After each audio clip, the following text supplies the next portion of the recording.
날 살릴 순 없어도 다 죽일 순 있거든. 여러분들의 이름값은 얼마인가요? 여기 자신의 이름을 빌려주고 단돈 500만 원을 받는 바지 사장이 있습니다. 하지만 그에게 돌아온 것은 1천억 횡령 누명과 자신의 사망기사. 바지 사장이 진짜 사기친 배우를 찾아 깽판 치는 영화 데드맨 지금 시작합니다.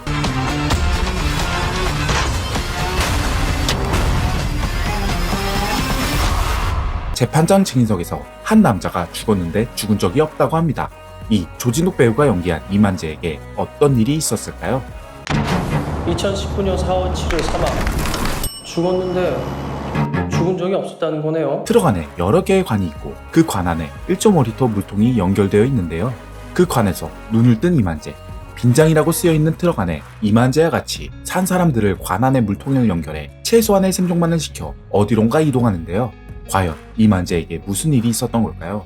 지금은 많이 사용하지 않는 도장을 봐서 신나게 도장 찍는 한 여자. 이 도장은 인간 도장으로 보이며 대표이사 이만재로 결제 날인을 하고 있네요. 네, 자신의 이름을 빌려주고 돈을 받는 바지 사장으로 살아가는 이만재. 그는 왜 이런 인생을 살게 되었을까요? 한 폐차장에서 차 번호판만 있으면 돈이 된다는 이야기를 듣는 주인공. 폐차된 차도 이 남바만 살아서 돌아다니는 제값을 받는단 말이야. 허름한 차림의 이만재는 사업에 실패해 돈이 필요한 것처럼 보이는데요. 앞선 장면으로 보아 스포츠 벤처 사업가였지만 쫄딱 망한 것으로 보이네요. 이만재는 자신의 사업이 실패한 후 밑바닥까지 떨어져 500만 원에 자신의 이름을 빌려주는 바지 사장으로 살아가는데요. 불법적인 일을 하며 살아가는 어느 날 인천공항으로 보이는 곳에서 김원혜 배우가 달러 뭉치를 주며 딱 한 달만 버티라고 말하는데요. 야, 딱 한 달만 버텨. 이에 중국 마카오로가 카지노에서 시간을 때우다가 괴한의 습격을 받는 이만재. 쓰러진 이만재에게 괴한들이 지문을 채취하고 그의 지문을 없애는 것처럼 보이네요. 이후 관에서 일어나는 주인공. 이만재뿐만 아니라 그 옆에 다른 사람도 끌려왔으며 손가락에 붕대로 보아 똑같이 지문이 제거된 것처럼 보입니다. 즉 이름을 빌려준 상황에서 자신의 지문까지 제거되어 자신의 신분을 증명할 길이 없어진 거죠. 이 세상에 존재하지 않게 된 이만재는 중국 어딘가에서 빨간 제수복을 입고 끌려 나오는데요. 수염과 긴 머리로 보아 상당 시간 여기 사설 감옥에 감금되어 있었던 것으로 보입니다. 이에 등장한 배우 김희애. 김희애 배우가 맡은 심여사는 정치 컨설턴트로 뛰어난 지략으로 정치판을 지락펴락하는 인물이죠. 김희애 배우는 그동안 듣지도 보지도 못한 캐릭터로 너무 매력적이어서 출연을 결심했다고 하는데요. 아마도 최고의 반전을 만드는 캐릭터로 보여지네요. 이 심여사는 이만재에게 그동안 있었던 일을 이야기해줍니다. 자신의 이름을 빌려받은 이만재가 1천억의 횡령과 함께 죽었다는 것을요. 심여사의 제안을 받아들여 횡령 누명과 함께 자신을 이렇게 만든 진범을 찾아 나서는 스토리입니다.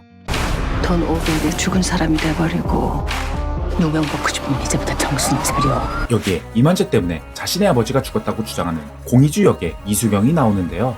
공희주는 죽었다고 알려진 이만재의 행방을 쫓는 이만재는 살아있다 채널의 유튜버로 나오며 깡과 목표만을 향해 달려가는 직선적인 성격 강한 캐릭터로 나옵니다.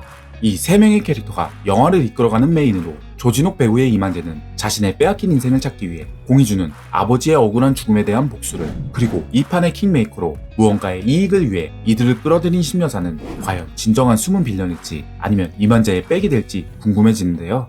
이 1천억 원의 횡령 사건이 정치판과 연결되어 있는 사회적으로도 큰 사건으로 공영장과 부채에 그려진 인물이 이만재의 이름을 빌린 사람으로 보여지는데요. 진짜 이만재가 자신을 밝히면서 다시 한번 큰 이슈의 중심이 되는데요. 낙골당에서 자신의 유골함을 보는 이만재. 죽은 날짜가 5월 9일로 처음 재판장에서 말했던 4월 7일과 다른 날짜로 이 역시 반전 포인트로 보이네요. 하준원 감독은 다른 사람들에게 자기 잘못을 떠넘기는 책임에 대한 사회적 메시지를 전달하고 싶어 한다고 하는데요. 봉준호 감독의 영화 괴물을 공동집필한 하준원 감독의 입봉작으로 과연 어떤 연출을 보여줄지 궁금해지는 영화 데드맨이었습니다. 개봉일은 2월 7일입니다. 예전 빌라왕 사건이 생각나게 하는 데드맨. 이 영화를 통해 최근 데뷔, 독전투 등 부진한 성적표를 받은 조진욱 배우가 만회할 수 있을까요? 여러분의 다양한 생각을 댓글로 남겨주세요. 모든 댓글의 댓글을 통해 여러분들과 같이 생각을 공유했으면 합니다. 영상이 도움이 되셨다면 구독과 좋아요, 알죠? 감사합니다. 무빙CG였습니다. 전주 못 찾으면 내가 다 뒤집어 쓰는 거야.